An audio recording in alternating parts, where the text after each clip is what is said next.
사랑하는 성도 여러분, 안녕하세요. 말씀 묵상 리바이블입니다. 시작된 한 주도 하나님께 드리는 거룩한 산 제물로 살아가시기를 축복합니다. 오늘 하나님께서 우리에게 주신 말씀은 누가복음 4장 16절에서 22절까지의 말씀입니다. 예수께서 그 자라나신 곳 나사렛에 이르사 안식일에 늘 하시던 대로 회당에 들어가사 성경을 읽으려고 서심해 선지자 이사야의 글을 들이거늘 책을 펴서 이렇게 기록된 데를 찾으시니 곧 주의 성령이 내게 임하셨으니 이는 가난한 자에게 복음을 전하게 하시려고 내게 기름을 부으시고 나를 보내사 포로된 자에게 자유를 눈먼 자에게 다시 보게 함을 전파하며 눌린 자를 자유롭게 하고 주의 은혜의 해를 전파하게 하려 하심이라 하였더라. 책을 덮어 그 맡은 자에게 주시고 앉으시니 회당에 있는 자들이 다 주목하여 보더라. 이에 예수께서 그들에게 말씀하시되 이 글이 오늘 너희 귀에 응하였느니라 하시니 그들이 다 그를 증언하고 그 입으로 나오는 바 은혜로운 말을 놀랍게 여겨 이르되 이 사람이 요셉의 아들이 아니냐. 예수님께서 자라나신 곳 나사렛에 오셔서 안식일이 되자 회당에 들어가십니다. 회당장으로 추정되는 사람이 예수님께 두루마리를 건네고 이를 받은 예수님은 한 대목을 펴서 찾으시고 낭독하십니다. 예수님이 낭독한 본문은 이사야 선지자가 구원의 복된 소식을 선포했던 이사야 61장 1, 2절의 말씀입니다. 거기 등장하는 인물은 복된 소식을 전하는 자를 넘어 구원을 가져오는 메시아입니다. 누가는 예수님이 바로 그 메시아라는 위대한 선언으로 예수님의 공생의 사역의 포문을 열고 있습니다. 그는 주 여호와의 영으로 기름 부음을 받고 가난한 자에게 복음을 전할 것입니다. 포로된 자들에게 자유를 주고 눈먼 자를 다시 보게 하며 눌린 자를 자유케 함으로 주의 은혜의 해를 전파할 것입니다. 그렇다면 누가가 하나님의 구원의 복음을 누리게 되는 특별한 대상으로 언급한 이 가난한 자는 누구일까요? 이 질문에 적절히 대답하기 위해서는 가난한 자에 대한 구약적 배경을 좀 살펴볼 필요가 있습니다. 구약에는 가난한 자로 번역될 수 있는 중요한 두 단어가 히브리어로 아니와 아니부가 쓰였습니다. 이 단어들은 힘이 없고 의존적이어서 그 결과 힘을 가진 자들의 착취에 쉽게 노출될 수 없는 자들을 지칭합니다. 그런데 가난한 자들은 바로 그런 처지 때문에 자신들의 필요를 채워주시고 위로해 주실 하나님께 의존하게 됩니다. 이처럼 경건한 가난한 자들은 하나님의 특별한 관심 대상들로 간주됩니다. 특히 가난한 자들은 종말론적 소망을 표현하는 가운데 언급되기도 하는데요. 이사야 61장이 가장 대표적인 예입니다. 주 여호와의 신이 내게 임하셨으니 가난한 자에게 아름다운 소식을 전하게 하려 하심이라. 오늘 본문의 가난한 자가 이러한 구약적 배경을 반영하고 있습니다. 이렇게 볼 때 누가복음의 가난한 자는 그 경제적인 처지 때문에 하나님께 철저히 의존적인 자들, 그리고 그 결과 하나님의 종말론적 축복인 구원의 특별한 관심 대상이 되는 자들을 지칭한다고 볼 수 있습니다.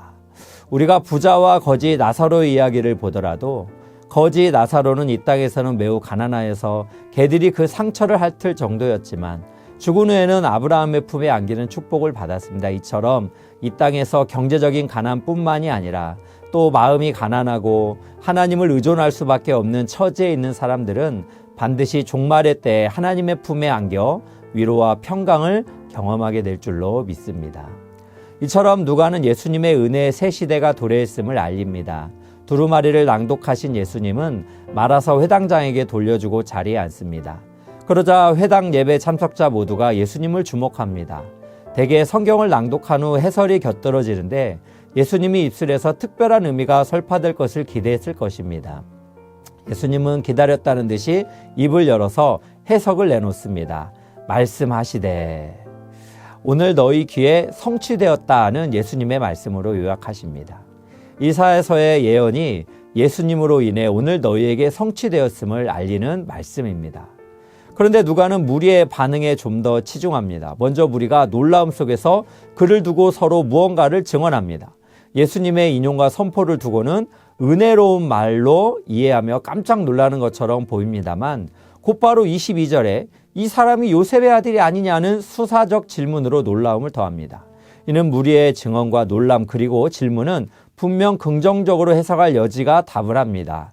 그러나 곧바로 이어지는 소단락의 부정적 반응으로 인해 부정적으로 보는 학자들이 많이 있습니다. 22절의 질문의 취지도 예수님을 비하하는 목적으로 요셉의 아들을 사용하고 있다 생각합니다. 또 예수님은 고향에서 배척받는 선지자의 운명과 결국 회당에 있는 자들이 예수님을 죽이려고 하는 29절의 반응도 무관하지 않습니다. 따라서 본 단락에서 무리의 지배적 반응은 맥락상 긍정보다는 부정이 더 어울립니다. 은혜로운 말이라는 표현은 은혜해와 연결지는 내레이터의 묘사일 수 있습니다만 무리는 예수님을 두고 서로 증언하며 그의 말에 놀라면서 약간의 경멸적인 질문으로 이 사람 예수는 요셉의 아들이 아니냐란 말을 던진 것입니다. 이들은 예수님께서 하신 이 글이 오늘 너희 귀에 응하였느니라는 이 말씀을 믿지 못하고 의심하고 있음을 바라볼 수 있는 대목입니다. 저는 오늘 말씀을 통해서 예수님께서 산상수훈에서 말씀하신 심령이 가난한 자는 복이 있나니 천국이 저희 것이미오라는 말씀이 생각났습니다. 심령이 가난한 자, 영혼이 영적으로 파산된 자, 그래서 하나님이 아니면 절대로 살 수 없는 인생이라고 고백하는 참 이런 사람들은 천국을 이미 소유하였고 종말의 때 천국에 이르게 될 것을 현재적으로 그리고 미래적으로 설명한 말씀입니다.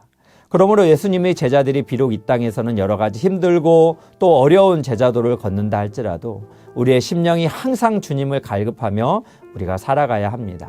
그러나 예수님의 성취를 믿지 못하고 출생벽언과 또 눈에 보이는 인간적으로만 생각하며 의심했던 사람들이 있었던 것처럼 우리도 모든 의심을 내려놓고 말씀을 신뢰하는 삶, 하나님을 의지하는 삶을 살아가야 합니다.